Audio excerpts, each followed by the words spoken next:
Toharoh ini adalah ajaran yang sangat berkaitan dengan hampir seluruh ibadah.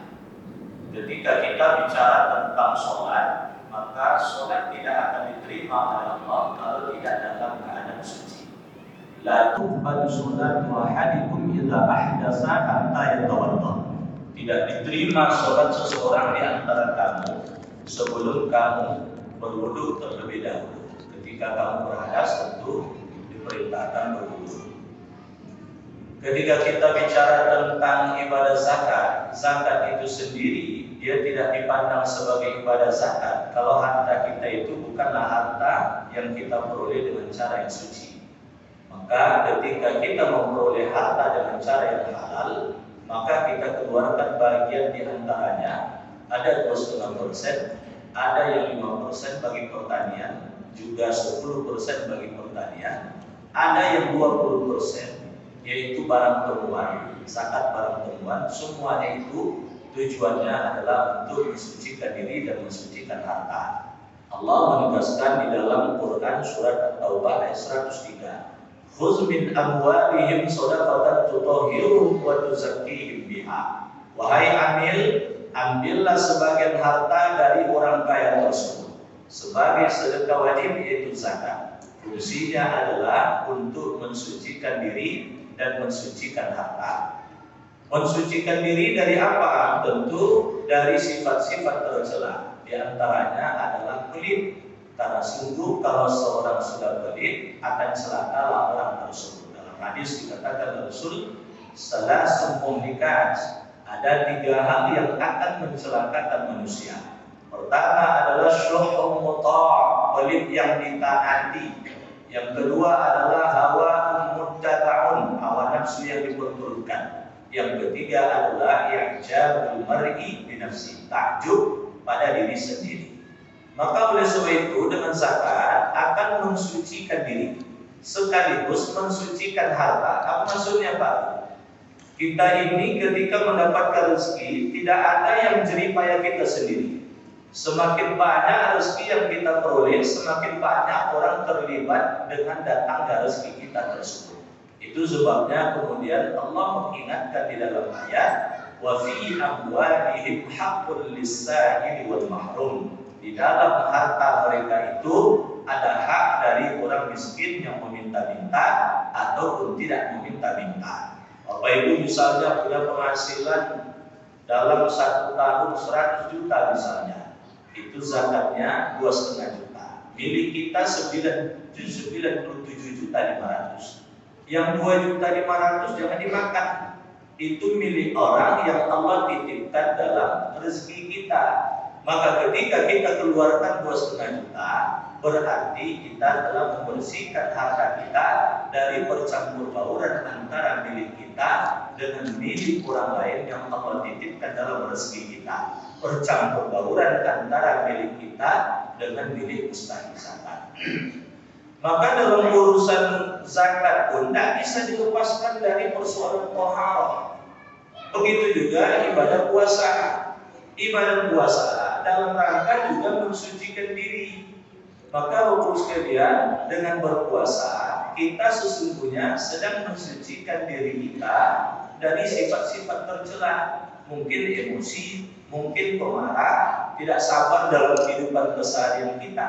Dan bahkan syarat dari orang berpuasa itu dipandang sah, itu juga dikaitkan dengan persoalan taharah. Wanita yang haid, wanita yang nifas, itu bukan bahasanya tidak boleh berpuasa, tapi memang haram bagi dirinya berpuasa. Jadi kalau sekiranya dia tetap ngotot berpuasa, maka dia dipandang sebagai orang yang berdosa. Maka oleh sebab itu ibadah puasa pun juga ada kaitan dengan persoalan taharah. Apalagi dalam urusan haji. Dalam urusan haji pun Rasul mengisyaratkan at-tawafu sholat. Tawaf itu sama seperti sholat. Kalau sholat, satu di antara syarat sahnya itu adalah suci badan dari hadas kecil dan hadas besar. Suci dari hadas kecil ataupun hadas besar. Maka dalam tawaf pun disyaratkan untuk tawaf tersebut dipandang sah kalau orang yang melakukan tawaf tersebut adalah orang yang suci. Bapak Ibu sekalian, urusan toharo ini adalah urusan penting. Itu makanya awal-awal diturunkan wahyu, Allah sudah bicarakan tentang persoalan toharo. Ya ayyuhal muddatsir, wahai orang yang berselimut, qum fa'anzir, bangun lalu berikan peringatan. Wa rabbaka fakabbir, Tuhan engkau agungkan dia. Wa siyabaka fatahhir, pakaian engkau sucikan dia. Maka soal toharo ini adalah soal yang sangat penting. Itu makanya dalam berbagai kitab fikih sebelum dibahas tentang ibadah-ibadah, itu bahasan pertama adalah tentang toharo. Dalam kitab hadis yang disusun berdasarkan bab fikih pun bisa dilihat misalnya ya kitab hadis Sahih Bukhari, Sahih Muslim, Sunan Tirmizi, Sunan Nasa'i, Sunan Abu Daud dan sebagainya. Itu sebelum dibahas tentang sholat, maka kemudian hadis-hadis yang ditampilkan itu adalah membahas tentang persoalan-persoalan toharo.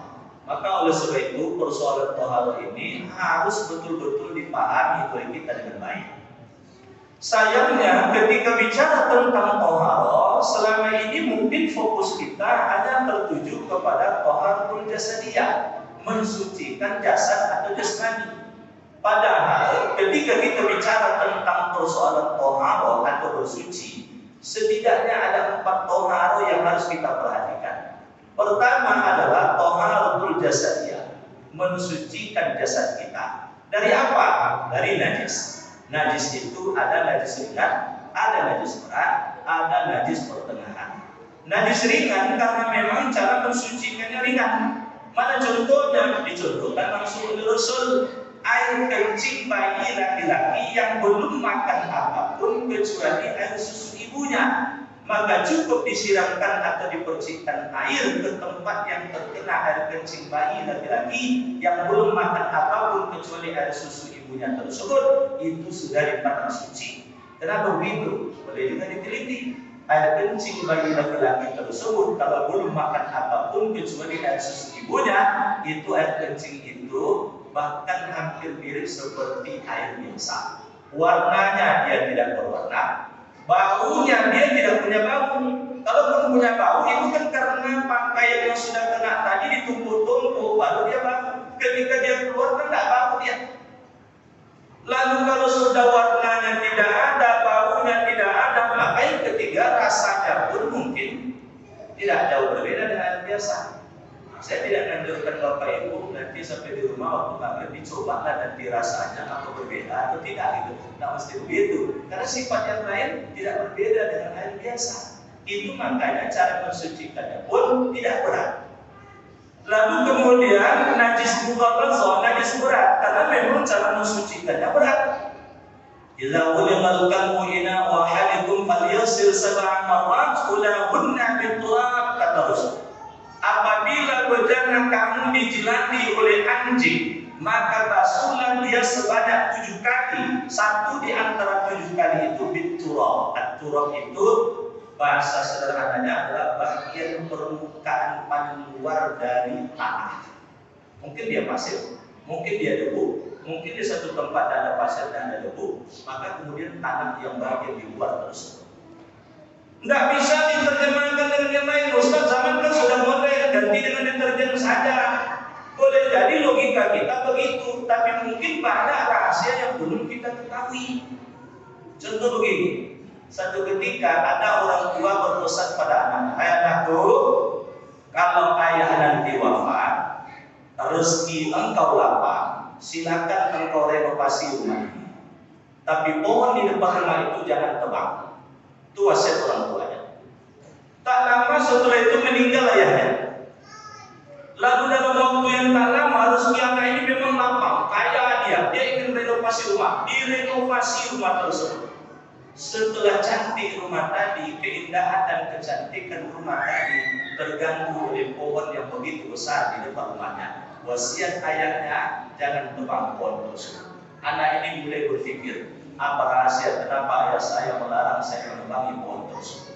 Selidik punya selidik, dapat dia simpulkan, oh ternyata pohon ini baunya harum, tak boleh ayah saya menebanginya. Dicarinya pohon yang lebih harum. maka ditebangi pohon tadi diganti dengan pohon yang lebih harum.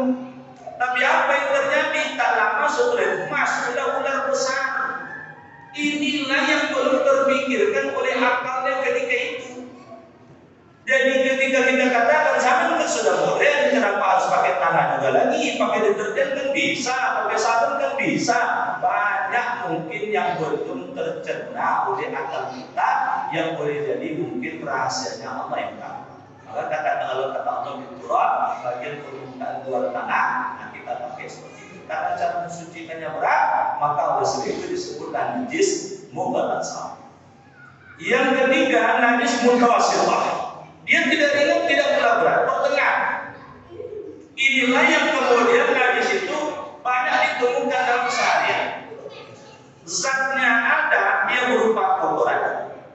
Lalu kemudian sifat zatnya ada tiga. Ada warna, ada bau, ada rasa.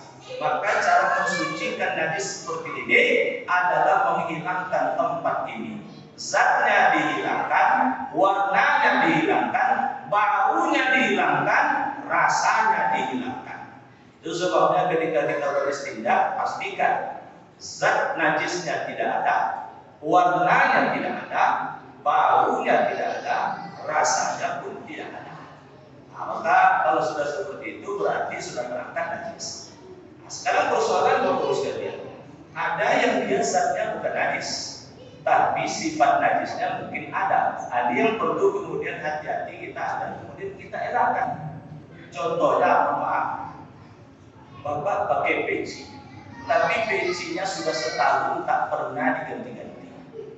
Nah, itu untungnya kalau pakai peci hati misalnya. Kalau pakai peci hitam harus banyak stok peci hitamnya. Nah, harus mungkin dijemur dan sebagainya. Atau Bapak pakai sarung, tapi sudah 2 pekan sarungnya tidak diganti-ganti. Untuk sholat itu juga, tidur itu juga, nanti kemudian ke belakang itu juga. Pasti kemudian walaupun zatnya sama, tapi 3 sifat ini hampirnya diterpenuhi. Baunya sudah berubah, warnanya sudah berubah. Buktikan saja lah, rendam sama air, pasti berubah air. Rasanya silakan coba air tadi.